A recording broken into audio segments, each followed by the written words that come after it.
Eu vos vou falar das galletas do Prestige.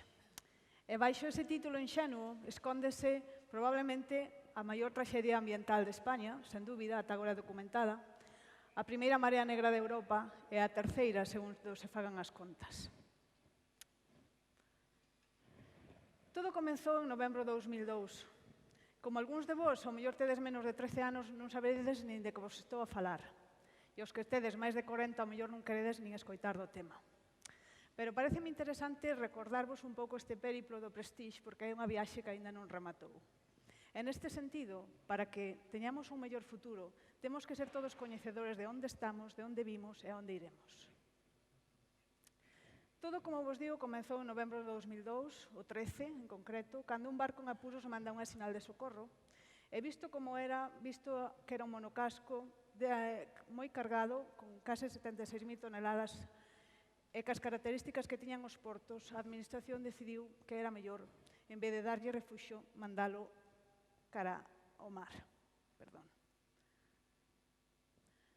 Non sei se foi a peor decisión que se tomou. Non son quen, non teño información suficiente. Sei que se barallaron outras, como, por exemplo, o ministro de Defensa daquel entón decía que se estaba pensando en, incluso, empregar o que son os cazas F-18 para bombardear o petroleiro e cecais ter unha solución máis rápida. Aínda así, sexa dunha maneira ou doutra, foi unha situación bastante controvertida dende o principio. Foi unha marea negra cargada de emocións, de preocupacións, de indignación por parte da sociedade que reclamaba unha rápida resposta, ou unha resposta, cando menos, moito máis rápida.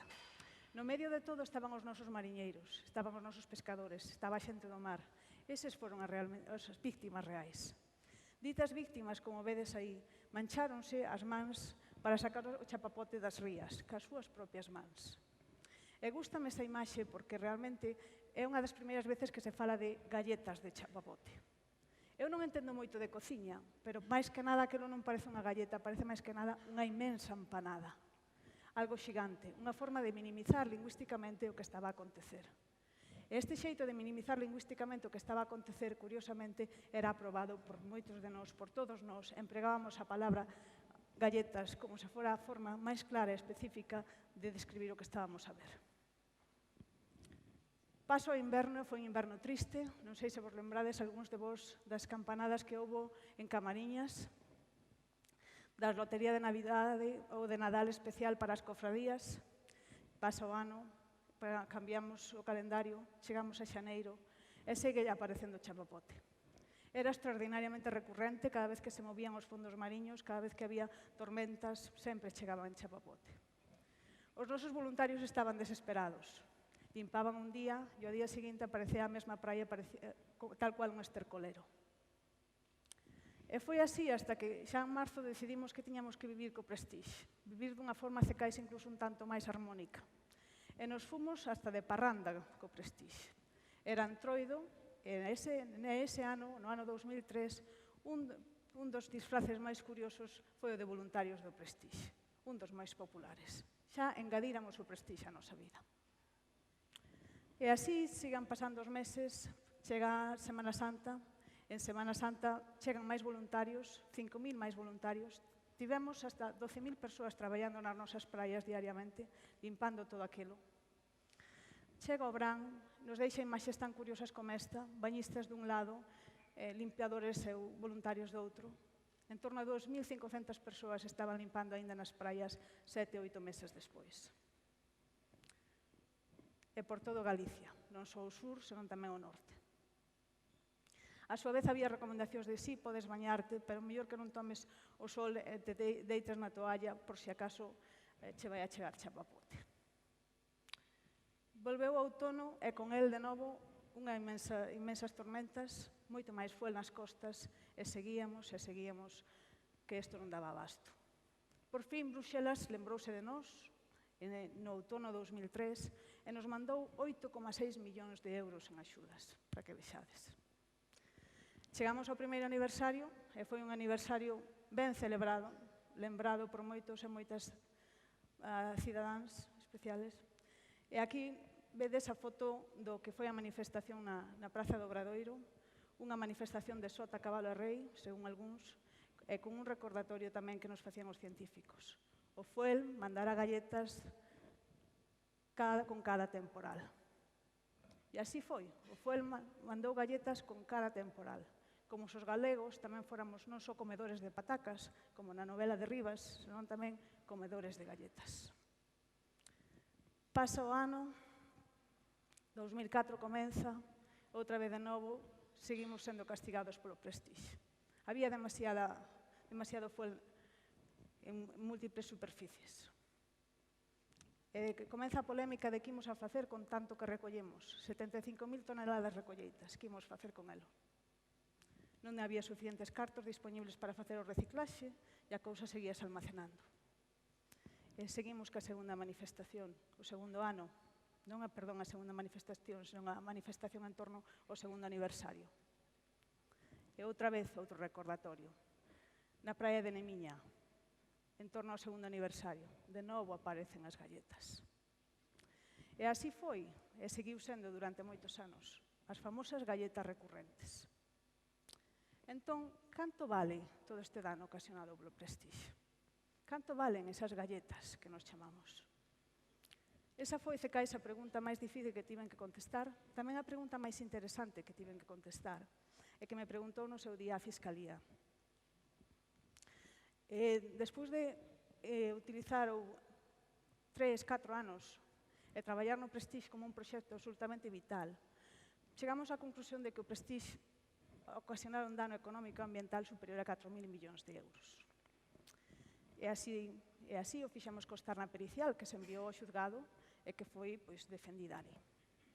Foi sorprendente ver cal iba a ser a reacción ante tamaña denuncia de danos. Nun principio pensábamos que, aínda que habería certas reticencias, que non serían tantas. Pero para a miña sorpresa non só nos criticaron ou non só se meteron con nós, por decirlo de xeito amable, pois organizacións que esperábamos, organizacións de petroleiros, organizacións de armadores, etc., etc. Senón tamén moitas outras institucións locais, domésticas, que non podían entender por que reclamábamos o dano total. Por que reclamábamos tanto? Por que reclamades tanto se realmente o fondo de compensación actual ten un límite en torno a 120 e pico millóns de euros, dependendo como fagas os cálculos? Por que? E queríase facer así para deixar constancia do que é precisamente o impacto económico dunha catástrofe destas magnitudes. Vos din só un lixeiro repaso, podería ir moito máis adiante, podería contarvos moito máis, pero simplemente o mero feito de chegar cunha pericial completa que presentaba todos os danos económicos e ambientais rexistrados foi algo extraordinariamente difícil de facer. Entón, vos vou a contar un poquinho daqui para adiante por que foi tan difícil de facer eso. Foi difícil, pero tamén foi apasionante, foi fascinante. No libro de Esther Duflo, que foi Premio Príncipe de Asturias 2016, ela fai unhas reflexións moi importantes e moi necesarias sobre a pobreza. Por que hai algúns países que son pobres e siguen sendo pobres? Nos podíamos facer a mesma. Por que algúns países non teñen suficiente calidade ambiental ou siguen tendo moitos accidentes ambientais de xeito recursivo? Esther Duflo, que chega a moitas conclusións, fai unha reflexión moi interesante. E di, os pobres son pobres porque, entre outras cousas, non teñen institucións que os representen. E cando traballaba ca Fiscalía, encantábame, de feito, poder traballar con alguén que tiña a potestade de representar a todos, a todas e a todos os afectados, por igual, os pescadores, os mariscadores, os de restaurantes, a todos nós, os cidadáns incluso, que ao mellor non tiñamos interese económico directo, pero que nos víramos perxudicados pola catástrofe. Pareceume interesantísimo ter esa posibilidade de facer algo así. E como fixemos? Que lles contamos? Que se incluiu nesa pericial? Esa pericial, que vos digo, foi moi difícil de facer, tratou de incluir o que é a magnitude do custo económico total. Se ata daquelas, en España, se consideraban única e exclusivamente os danos directos de limpeza e de restauración das praias, xunto con algúns outros de pesca, pero moi minoritariamente, o que se fixo aquí foi facer un análise moito máis completo, indicando canto se perdeu de pesca, non só os días que pechamos os caladoiros, os días que deixaron de faenar os nosos barcos, senón o resto dos días. E canto perderon as nosas mariscadoras tamén, non só eses días, pero tamén en termos de reputación. Canto se perdeu da marca Pescado e Mariscos de Galicia? Fixemos un estudo bastante completo que consideraba non só as perdas sectoriais, senón tamén as perdas de imaxe e, como digo, as perdas entrelazadas entre sectores. É dicir, o feito de que deixes de pescar tamén afecta ao restaurante, e afecta ao transportista e afecta ao produtor de xeo. Entón, computamos perdas cara adiante e cara atrás tamén. E a todo elo tamén engadimos o que son as perdas ambientais puras. É dicir, canto dano me fixo a min o Prestige, a min como cidadán de pé. E todo iso fixemos empregando os últimos métodos que había disponibles e computamos o custo económico social total. Por que foi tan difícil facelo? Foi tan difícil porque non había nin a experiencia en España data daquelas, nin tampouco tampouco se vía a necesidade de cooperar na medida de darnos os datos precisos. Entón, cada unha destas pequenas rúbricas que temos aquí indicadas foi realmente, ás veces, hasta unha pelexa para conseguir os datos. Foi extraordinariamente difícil conseguir os datos de todo isto. En datos, por exemplo, para a saúde, eu lembrome dun caso concreto, despois de ter bastantes datos sobre hospitalizacións de voluntarios e demais, recurrimos, xunto ca axuda da Fiscalía, que me axudou cunha carta pedindo datos, mandamos unha carta a unha determinada administración pública que se ocupa da saúde, pedindo datos sobre as vendas de fármacos relacionados con enfermedades respiratorias na zona da Costa da Morte durante un determinado período temporal. E a resposta foi algo así como: vostede non está capacitada para entender ditos datos. E como a iso, moitas outras cousas. Entón, foi realmente excepcional o feito de que pudéramos rematala e presentala. E por fin chegamos a ratificala. Ratificámola o 20 de maio do 2013. Aí fomos a Expo Coruña, onde se levaba a cabo o xuízo na audiencia provincial. Aí tedes a foto oficial que sacaron os técnicos dali durante a sesión de ratificación dese mesmo día. O que máis me chamou a atención foi que durante esas 8 horas que estuve ali sendo interrogada, os magistrados non me fixeron ninguna pregunta. Eu dicía, que pena que non me pregunten nada. Estarei sendo aburrida, non serei suficientemente clara. Que acontecerá? Por que non me preguntan nada? Sin embargo, había moitas partes afectadas que sí que tomaron oportunidade para coller e facerme un montón de preguntas. E iso foi extraordinario, porque despois, na sesión de peche do Prestige, aquí na Coruña, moitas das partes afectadas aluden a esta pericial como fonte de información da que eles sacaron datos suficientes para concluir canto o seu sector ou a súa propia empresa puido ser afectada. Entón, foi interesante ver, foi interesante non só ver, senón tamén participar directamente, cara a cara, nun proceso deste xeito.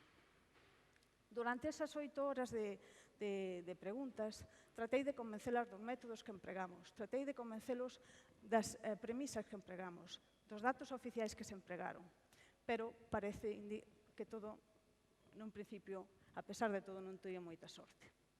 Tamén lles contei que as técnicas empregadas estaban sendo empregadas noutras análisis de mareas negras no mundo. E eu tamén traballaba con algúns dos autores máis destacados destas outras mareas negras.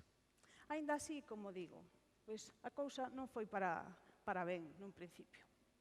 Tamén lles contaba que facíamos un análisis delimitado e que non pensaran que eses 4.344 millóns de euros era unha estimación á alza, senón máis ben o contrario. Era unha estimación á baixa. Deixábanse fora anos nos que houbera tamén incidencias e repercusións do Prestige, pero por falta de datos ou por determinadas dificultades á hora de demostrar a relación causa-efecto non se iban a contabilizar. Este é o caso de aínda máis galletas aparecendo nas praias de Meniña. E así é todo. Cando, despois de contarlles durante todas estas 8 horas de interrogantes como se computaran os danos económicos e ambientais, como lle los din divididos entre comunidades autónomas, España, Franza e demais, chegou a resolución á Audiencia Provincial de que non ían a entrar na valoración de danos, posto que na sentenza da Audiencia Provincial no 2013 non se considerou que existira ninguna persoa culpable. Bueno, a non haber culpables, lóxicamente, non imos a debatir danos. Se non hai culpables, ninguén se fai cargo dos danos. O cal foi moi decepcionante, porque eu pensei que, aínda que non estou moi acostumada a reclamar, que reclamara con toda a vehemencia, con toda a forza que un pode reclamar. Tivemos que ser pacientes e esperar hasta xaneiro de 2016 deste ano para ver a revisión do Supremo. E aí o Supremo sí que é moito máis claro, moito máis preciso, e indica que sí, que alguén ten que ser responsable de semellante catástrofe. E, de feito, fai responsable a subsidiaria aseguradora. E a fai responsable pola póliza que ten. E ten unha póliza de 1.000 millóns de dólares. E esa é a posibilidade que temos agora de acadar algo de compensación con respecto a este inmenso dano ambiental. 1.000 millóns de dólares que, lóxicamente, a aseguradora está disposta a defender e pelexar ata o final, pero que son cecais a única porta de oportunidades que temos para reclamar semellante dano ambiental. Incluso a máis, unha cousa que tamén teño que decir a nivel persoal que me gustou foi que despois de todos os insultos que recibimos por determinados medios, o Supremo fai unha mención explícita ao traballo que se fixo nesa pericial como unha fonte importante de datos que non debe ser ou que debe ser considerada ou que pode ser considerada. Por que vos conto todo isto? Vos conto todo isto porque pasaron case 14 anos e porque o Prestige está morrendo socialmente. Pero aínda non é o seu turno, porque aínda hai moito traballo por diante por facer. Aínda temos que recuperar, cando menos, un pouquiño de todo ese dano ambiental e económico que nos ocasionaron. Aínda falta moitísimo, como digo, por facer. Esta que vedese detrás é a repercusión das notas de prensa do Prestige durante un período temporal que vai desde o 2002 ao 2006. Como vedes, case o 2006 estaba a piques de morrer, e moito máis agora. Está morrendo cando non é aínda algo pechado. Como digo, aínda hai un proceso de reclamación todo por diante e é moi importante que non morra. É moi importante que non morra polos protagonistas desta foto, as galletas do Prestige. Lembrádevos que, se queremos un futuro mellor, temos que lembrar o pasado e temos que construílo nós, dende aquí, cas nosas mans, igual que os propios mariñeiros da foto. Moitas grazas.